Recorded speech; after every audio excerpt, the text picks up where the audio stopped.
so sorry. Hi, Tim. I got a delivery exactly the time that I logged on, and they asked for a code, and I couldn't find the code, and I accidentally pressed leave meeting. Yeah, well, it's not as bad as getting a delivery halfway through the interview. And I was interviewing Adam Duritz from Counting Crows.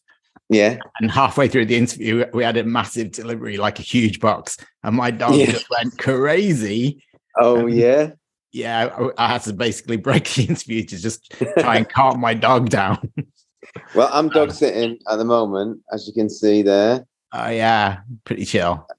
Yeah. Hey. Oh, wow, your dog looks really like my dog.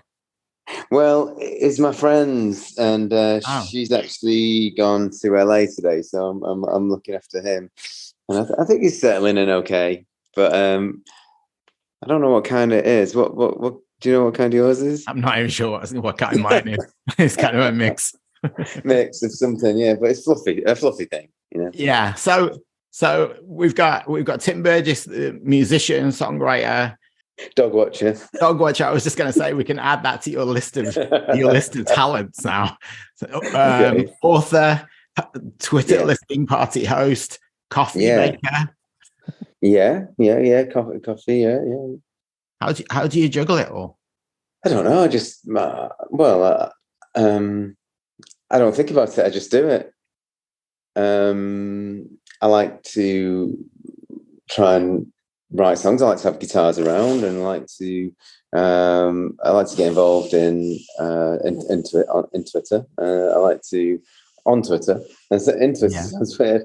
I like to just like to just get involved. Really, you definitely do seem to get involved a lot. It's a good thing. Yeah, and Charlatans are about to do stuff. Playing live, and then hopefully make some music this year, and just put out an album. And I don't know, really. I mean, I really enjoy the process of recording. I really enjoy the process of writing. I may as well say playing live as well, because it's a different thing. But I really love just sitting around and turning something, that wasn't there 20 minutes ago into an idea that's got lots of possibilities. Yeah. And like over 30 years into your career, you still seem like more enthusiastic than ever about all this stuff. Is that right? I think so. I mean, I think, I don't know whether it's more enthusiastic than ever. I've never really measured it, but I mean, it feels, I certainly with typical music and writing and recording and releasing 22 tracks on an album is something that I've always wanted to do, a double album, but never had the content, never had the amount of material, and but I felt really proud of. I'm really proud of that one, So I guess that really kind of, I suppose, shows that I'm super enthusiastic, and I just had a ton of stuff that I wanted to get out there, and I was enthusiastic about all the tracks. Yeah, I guess so. Yeah, I'm just trying to. Yeah, I even forgot the DJ as well. DJing, yeah. I mean, still doing that? Well, I turn a lot down, to be honest, at the moment. It's finding the time to DJ they usually happen on a Friday or a Saturday night, and my weekends are taken up not by dog watching so much, but seeing my little boy often is a thing. But I try. I will DJ. I have DJed tons. Yeah. Well, actually, we DJed together once. Right. I used to run a club in Birmingham. I'm in Montreal now, by the way, but I used to run a club in Birmingham called Ramshackle. Right. And you came and DJed that night for us. It was a big event at the Academy in Birmingham. Wow. So long time ago. It's probably like 2004, 2005, so a long time ago. So we would have been on the stage together, would it? Yeah. Would we have been? Yeah. Yeah, I still have a photo. Well, brilliant! I look forward to seeing it. Well, yeah, I mean, I do love it. There's nothing kind of nicer than trying to get build build a night out of some of the records that you got. It's very exciting. We're actually about the same age, and we actually grew up very close to each other because I'm from Chester originally. Oh wow, nice! Yeah. So I grew up in Chester until I moved to Birmingham. My sister used to go swimming in Chester a lot. I used to go swimming almost every day in Chester. I was a very keen swimmer back then. She was a really keen swimmer, and she's like, she used to go there and swim. Not for Chester, but for Northwich. Growing up in Northwich, you were in Northwich for your teenage years. Yeah. Is that where music began for you in Northwich? I reckon it began in Bolton. Okay. My mum's family are from Bolton, and my dad, his side of the family, are from Swinton. And my mum had a younger brother who was only a few years older than me. It's kind of weird, so she was the eldest, right, and her youngest brother was just, a little bit older than me. And they lived in, they lived in this house in Bolton. And whenever we would go there, I'd always go up to Andrew's room because it had records and it had guitars and it had posters on the wall. And, even though the records were by bands like Hawkwind and Jethro Tull and even Yes, they were objects that I just found fascinating. However, in Northwich, when I was 11 years old, I watched Top of the Pops, and the Vibrators were on doing Automatic Lover. And I was 11 years old, and I decided I was going to be a punk. And that was the first time I really got gripped by music. Although I did have Bay City Roller posters on my wall, and I did have Slade posters on my wall. But then, I got into second generation punk after that because I thought it was kind of a new thing. So I was really into Crass and bands like Disorder and Exploited and Antipasti. And then when I was 16, I got massively into New Order and everything that came out of Factory Records. Everything Manchester based, The Fall, the Smiths, Section 25, bands like that. And that was that was it for me. It was just Manchester. I mean, I did like Echo and the Bunnymen, but apart from that, it was just all Manchester bands. Yeah. I heard about the Echo and the Bunnymen quote in your book where Ian chose his own album as the album to go out and find. I thought that was genius. It's very Ian, yeah. Very typical. Yeah. So were you buying vinyl back then? I know you're still a big vinyl collector now. Were you buying vinyl as a teenager? I bought singles mostly because, that's what you did. I mean there was a gang of us, and we'd all kind of buy a single and then invite each other over to our mum and dad's houses and just have listening sessions and stuff like that. I remember occasional albums as well. And it was very much like Crass and Mob, and my friend had Bullshit Detector by it was on Cross Records, and it was like there's about 25 unsigned bands all on this one album, and it was just fascinating. I think Bjork was on there, I think, in her first ever band. I mean, I later found out. I didn't know that at the time. Band called Kukul. And our older brothers, not mine because I don't have an older brother, but my friends' older brothers liked, had records lying around that we'd listen to while they were out. Like I always remember All Mod Cons and the first Clash album, and then my closest friend, his brother liked Japan and Wham. So that was kind of like it's just everything. And I remember buying Great Rock and Roll Swindle was the first album I ever bought, probably because of the swearing. I liked it. My first single was the Sex Pistols that I bought. Was it? Yeah. Yeah. It was. Which album and which song? I mean, Silly Thing, I think it was. Yeah. That was kind of. I mean, the first single, I bought two on the first day, so I was really lucky. Like Clockwork by Downtown Rats and Angels with Dirty Faces by Sham 69, but Silly Thing would have been up there too. I remember my mum, I can't remember which single it was, but one of the singles had Who Killed Bambi on the B-side. And I was too young to go into town to buy it. So my mum went and bought it, and she brought it back, and I put it on, and she took it back to the record shop because she didn't think it was way. My age. I think that was the B-side of something else, right? Was it? I can't remember what it was, but I just remember that was the B-side, and that was why. I remember that. Yeah, I've got mine signed by Steve Jones now. My great record. Nice. Yeah, have you still got much of the vinyl that you bought during that time? Probably not lots. I will have some of the sevens. I mean, I've got a great rock and roll spindle still. Maybe Strangler's X Certificate I would still have, but I've been I kind of curate it to and I feel like I'm going to go through another phase again of like curating it for my kind of I guess taste as it, can I say, matures, or as I get older. I get it's like this is a record that I would have bought at the time, probably, like, I don't know, or maybe a couple of years later, because it probably came out in 81. But I reckon, and look, no way! Isn't that funny?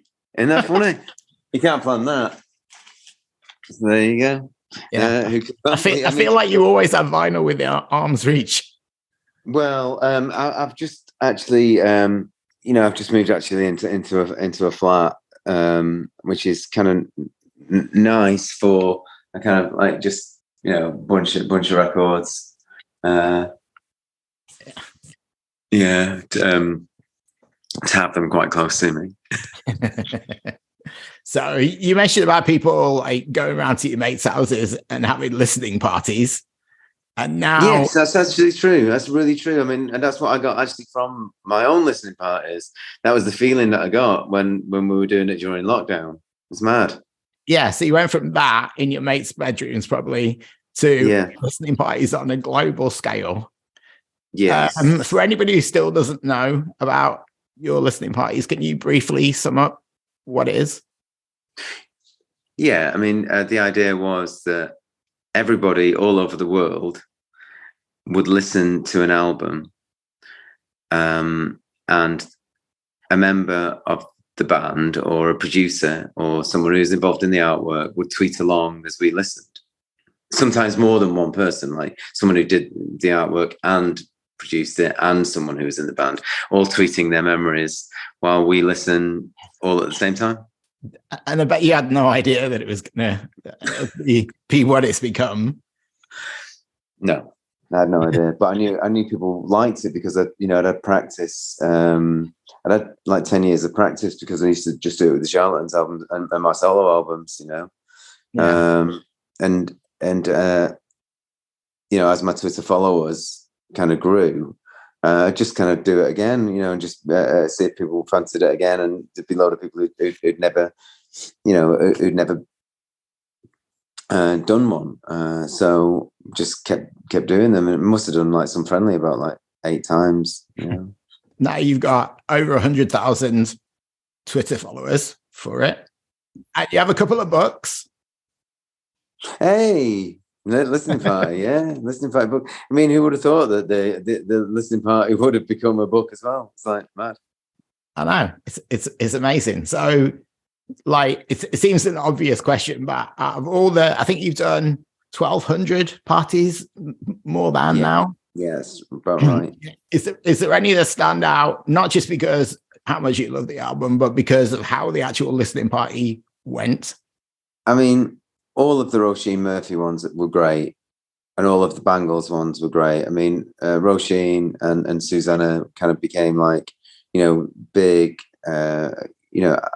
advocates of the listening party, and were really, really behind it. I really enjoyed all of the ones that I kind of like, because how it started really was that it was friends. so it'd be like Chemical Brothers or Bonehead or Dave Rowntree or Ride, doing listening parties, and they'd all be like classic albums, and that was fantastic. It was like building the strongest foundation. But then there was, as time went by, there was like international artists like Sophie Royer and Julia Holter that I really wanted them She's to on the listen. back of the book. Yeah, there she's on the back of the book. There she's on the back. So that, I mean, that is one of my favorite albums of recent times. And so it was like, well, they're getting really popular, so I'm going to ask someone who I know doesn't really do that many interviews, never mind sort of like to talk about her album, but I really wanted to know, and I asked her and she said yeah, and it was wonderful. And then of course there's lots of people who might not have been aware of her work, that became fans, and she did a couple, and that was really great. And then of course there's people like Gary Kemp who did a Spandau Ballet listening party, and I was never really so much a Spandau Ballet fan, but then the stories just made me a fan, an unexpected fan. And then of course there's like the big guns like Iron Maiden, who had the biggest listening party, and Paul McCartney, who had like the most rewarding listening party, I suppose, because we had a Beatle. Yeah. It's become so popular. Do you get, I'm assuming now that record companies are approaching you to help sell their records. So how do you choose now who you're going to feature? I've always said it's an open door policy. So people just like ask if they can do a listening party. I ask when the record's coming out. They tell me, and I say, well, this would be a good day for me, and they get back to me, and it's just like that. It's a series of emails, really, and I don't really refuse anybody. Right? Okay, that's interesting. I thought maybe now you'd be getting like just so many requests that you wouldn't be able to fit them all in. I sometimes do have to sort of like say, look, there's such a backlog. Can you wait a little bit? Or there's not enough hours in the day. Can you wait a little bit and stuff like that? But it's never a no. Is there anybody still on your wish list that you didn't get yet? Well, I'm really excited to be in conversation with Peter Gabriel. Is that happening? I'm hopeful. The signs are looking good, although I think he's just releasing tracks at the moment. So okay, I think when it becomes a full album, maybe. But I would love that, and I mean, it was a real wish list to get Debbie and Chris to do Parallel Lines. I'd really love the Wu-Tang Clan to do Wu-Tang Forever. Although it'd take quite a long time to do it, but yeah, members of the Wu-Tang Clan would be amazing. But one would be good. RZA would be great. I remember a long time ago I gave Dionne Warwick an award. I presented an award. They asked me to do it, and she was happy with me doing it. And then they asked me to write a speech, so I wrote one, and it was 6 pages long, and I was just like just gushing like a madman, and it's like about how brilliant she was, and I would like to, I would like her to do a listening party. I really would. You mentioned earlier about your son. How old is your son now, if you don't mind me asking? He's going to be 10 in May. And is he showing interest in music? He's really great at the piano. He was decent at the drums, but he got shouted at by our neighbour, and he's never been able to get over it, which is the saddest thing. So piano is a bit quieter. And what about listening to music? Do you listen to music with him? When he was a baby, he loved like the very first like Rolling Stones stuff, like the real primal early sounds of Rolling Stones. First Fall albums, Grotesque. He liked a track called New Face in Hell, and and a certain ratio. So he had that kind of Manchester gene, which is obvious because he would only sleep to Paul McCartney in the early days, and now he just listens to stuff that's like Minecraft, stuff that he finds on Fortnite. So anything that's on Fortnite, he asks me to Shazam, and that's his music collection. All digital, all Shazammed. Yeah, so my kids, they're a little bit older than him, but like they used to listen to lots of the stuff that I was kind of introducing them to, but now it's all hip hop. Well, right, yeah. I mean, Morgan's taste is pretty hip hop, or whatever it's called now. The genre. I don't know. I mean, I kind of like the, hip hop that's kind of like. It's I don't know. I don't know what would you call like Quell Chris or something like that. I mean, it's hip hop, but is it? I don't know. It's kind of got a weird thing going on as well. Yeah, there's so many genres now. Like I just stick to the broad genre. I think the hip hop is the right word, isn't it? Still, yeah. I think he'd be all right with that. Yeah. I know you. Not so long ago, you were still using an iPod. Have you still got an iPod? Hold on a second. Oh wow! You still use it?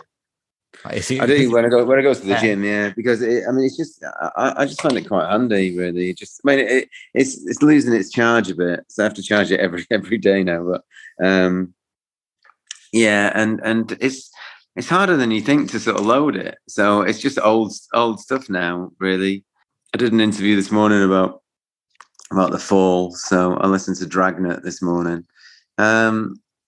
It's not as up to date as I'd like it, but I just, if I'm at the gym, I just like stroll through and play Cabaret Voltaire or Eno or Can or Cat Power or anyone else beginning with C.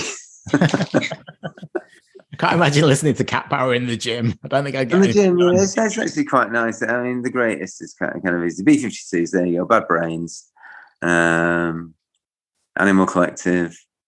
Oh, yeah. Apathy, the Alien Tongue. Do you know them? I don't think I do. Jedi Mind Tricks. Very good. It's eclectic mix, as I would expect from you. Yeah. Beach Boys, Beach House, Beatles, Big Youth. Yeah, Chemical Brothers, good gym music. There you go. Yeah, for sure. It's been a few years since the last Charlatans album. You kind of hinted maybe something's going to happen. Is there anything you can tell us about that? Well, I mean, it's really, really early days. We've got songs, we've got things, we've got bits of music, we've got acoustic guitar ideas, but we just need to find out what we're going to sound like. So we're going to go into the studio at some point before the summer and just find out what the sound is, really, because everyone writes differently, and when we get together, that's when it kind of sounds, because I write on an acoustic guitar, Tony writes on a Hammond organ, but we need to find the sound, really, and it will, it won't be the same as it was, but it will, hopefully have all the elements that make people identify with the band. And I think you got a book. You planning another book? The Closer book. Closer. Is that something you're still working on? I am, but I've got to wrap that up when I'm on the tour, because I mean, for me, touring is I love it when you're playing music. Your day is just all about music, so I can be on tour, and instead of going out like partying, which I used to do, I'll sort of like use all the downtime to sort of like feed that energy into writing a book, or or writing, or so. And when I'm writing a book, I can write songs as well. I just feel like it's all feeds into the same thing, rather than sometimes if you're not doing anything, it's like it's hard to get motivated. You know what I mean? So. Yeah. I often have about 3 things going on at the same time. So that probably also answers your question of how you how you started the interview about, how do you do it all? I think that everything just feeds into the other. So writing a book, writing a song, playing a gig all at the same time actually works for me. Yeah, one to another. Oh yeah. So, lastly, I just wanted to ask you, like, you've written a few books. Some were more, the Twitter books. Some were more of your exploring vinyl and seeking out records, and some were more personal about your journey. If you were going to write a chapter now about your life in 2023, what would you call it? What would the chapter be called?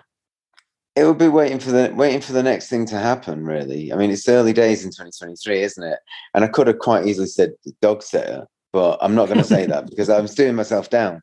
So I'm going to say just waiting for something to happen, because I feel like the jelly is set now, and I'm just sitting on there. It's a bit wobbly. But there's a few things going off in different directions. The book idea, the tour is about to start. My album's only just come out. There's so many things that are happening. There's new developments for the listening party that people are going to hear more about in the next coming weeks, and so there's lots of things about to happen, really. Exciting times. Exciting times. Maybe that's the name of the chapter. Exciting times. There you go. I just want to thank you very much for your time. And, thank you, Steve. Enjoy these exciting times. Thank you. Yeah, you know what? Yesterday, I was talking to a friend of mine, and who knows that I just never kind of like have a think about what I'm doing. He just knows that I'm always just like constantly on the go. And he said, "You should be enjoying what you're doing now." And I said, "You know what? I actually am today. And that was actually this morning. So I am enjoying today. I'm enjoying these exciting times." There you go. That's a good end to the interview, I think. Yeah. Because you very rarely do, I think, Yeah. Embrace it. Sometimes you just have to stand back and take it all in. Yeah. Thanks again, Tim. It's been a pleasure. See you. Bye.